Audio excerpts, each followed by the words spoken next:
Assalamualaikum warahmatullahi wabarakatuh. Kami mahasiswa Universitas Islam Makassar dari Fakultas MIPA Prodi Farmasi.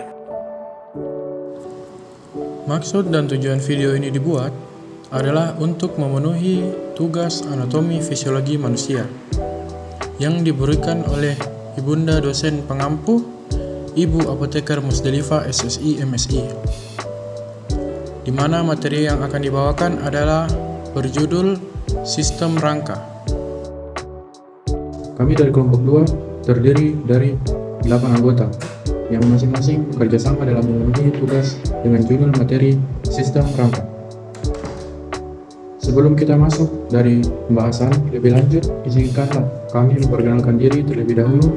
Yang pertama, saya sendiri sebagai moderator, Muhammad Rafi Mongsombe dengan NIM 2203101437 yang akan membawakan materi yaitu yang pertama, Al-Fadilah Aulia dengan NIM 2203101457.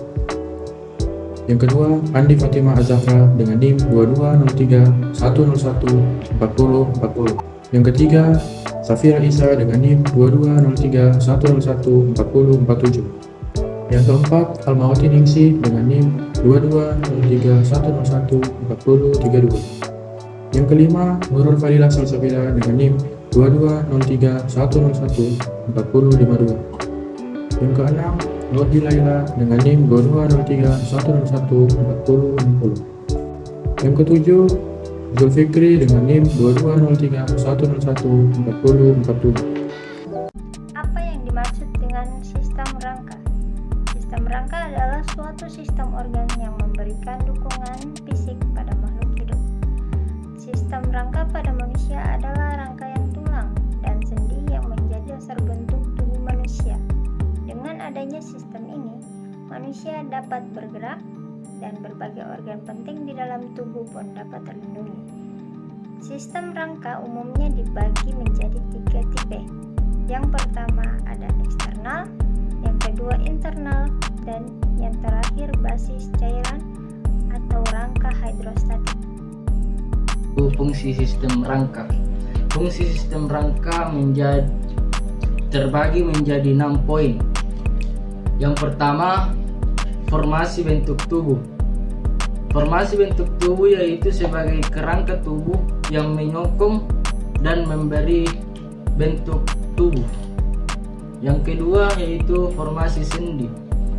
Formasi sendi yaitu memberikan suatu sistem pengungkit yang digerakkan oleh kerja otot-otot yang melekat padanya atau sebagai alat gerak pasif. Yang ketiga, penyimpanan kalsium. Penyimpanan kalsium yaitu sebagai reservoir kalsium, fosfor, natrium, dan elemen-elemen lainnya. Yang keempat yaitu hemopoiesis, yaitu menghasilkan sel-sel darah merah, sel-sel darah putih, dan trombosit dalam sumsum merah tulang tertentu. Yang kelima yaitu proteksi. Proteksi yaitu melindungi alat-alat tubuh dalam yang lemah. Dan yang keenam, imunologis. Karena sumsum tulang membentuk limfosit B yang dapat mensintesis antibodi untuk sistem kekebalan tubuh. Sistem rangka terbagi atas 4 bagian. Yang pertama ada kepala, yang kedua anggota gerak, yang ketiga badan, dan yang terakhir ada sendi. Rangka kepala dikenal juga dengan nama tengkorak. Berdasarkan letaknya, kepala dibagi menjadi 2 bagian yaitu rangkang tengkorak wajah dan tempurung kepala. Selanjutnya, adapun tulang tengkorak bagian depan yaitu wajah. Tulang terdiri atas 13 tulang yaitu 2 tulang rahang atas, 2 tulang rahang bawah, 2 tulang pipi, 2 tulang mata, 2 tulang hidung, 1 tulang pangkai lidah, dan 2 tulang langit-langit. Selanjutnya, tulang tengkorak bagian belakang tempurung kepala. Tulang tempurung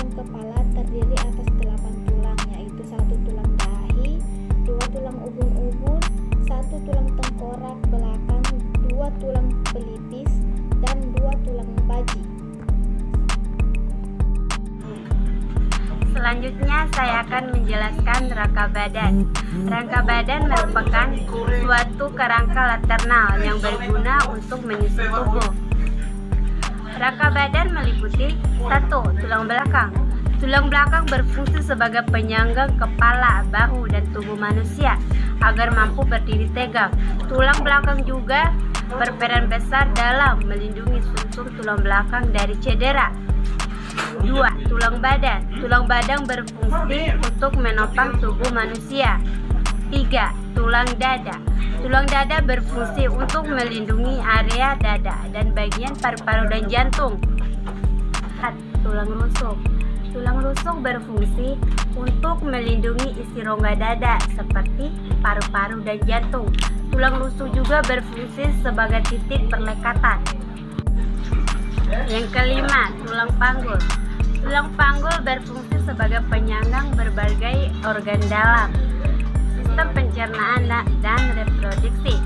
Selain itu, tulang panggung juga menjadi penyambung antara tubuh bagian atas dan tubuh bagian bawah.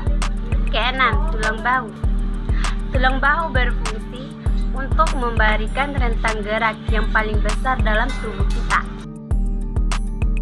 Selanjutnya, saya akan memaparkan materi mengenai rangka anggota gerak, di mana rangka anggota gerak ini tersusun menjadi 2 bagian. Yang pertama yaitu rangka anggota gerak atas dan rangka anggota gerak bawah. Di mana seperti yang tertera pada gambar, anggota gerak atas atau anggota lengan terdiri dari beberapa tulang, yaitu ada tulang lengan atas, tulang hasta, tulang pengumpil, tulang pergelangan tangan, dan tulang jari kanan. Di mana rangka anggota gerak atas terdiri dari 2 tulang lengan atas, 2 tulang hasta, 2 tulang pengumpil, 2 kali 8 tulang pergelangan tangan, 2 kali 5 tulang telapak tangan, dan 2 kali 14 tulang ruas jari. Anggota gerak bawah. Rangka anggota gerak bawah terdiri dari beberapa tulang, yaitu tulang paha, tulang betis, tulang pergelangan kaki, tulang jari kaki, tulang tempurung lutut, tulang kering, dan tulang telapak kaki. Rangka anggota gerak bawah terdiri dari 2 tulang paha, 2 tulang kering, 2 tulang betis, 2 kali 7 tulang pergelangan kaki, 2 kali 5 tulang telapak kaki, dan 2 kali 14 tulang ruas jari. Selanjutnya itu sendi. Sendi adalah bagian tubuh tempat bertemunya 2 tulang atau lebih. Sebagian besar persendian bersifat mobile atau bisa digerakkan, sehingga memungkinkan bagian tubuh bergerak dan mengerjakan fungsinya. Karena alasan ini, sendi juga termasuk ke dalam salah satu sistem gerak manusia. Ada berbagai macam-macam persendian. Yang pertama itu sendi engsel. Dinamakan sendi engsel karena cara kerjanya seperti engsel pintu. Sendi engsel hanya dapat digerakkan satu arah saja, seperti pada tangan dan lutut. Di bawah ini ada gambar sendi engsel. Ini adalah salah satu gambar sendi engsel. Yang kedua itu sendi putar. Sendi putar terdapat pertemuan antara tulang pemutar dan tulang atlas. Tulang atlas adalah ruas pertama pada tulang leher. Sendi ini juga terdapat di antara tulang hasta dan pengumpil. Pada sendi putar, tulang yang satu berputar mengelilingi tulang lainnya dan tulang lainnya berpindah sebagai poros. Ini adalah salah satu gambar sendi putar. Yang ketiga itu sendi peluru. Sendi peluru dapat digerakkan ke segala arah. Sendi peluru menghubungkan tulang lengan atas dan tulang lengan bahu. Ujung tulang lengan atas bersambung dengan tulang bermangkok gelang bahu. Seperti yang ada pada gambar di sini, ini adalah salah satu contoh gambar yang ada di sendi peluru. Yang keempat itu sendi geser. Sendi geser terdapat pada tulang-tulang pergelangan kaki dan tangan. Sendi geser hanya memungkinkan terjadinya sedikit gerakan. Pada sendi geser, tulang satu menggeser ujung tulang lainnya. Ini adalah salah satu contoh gambar sendi geser.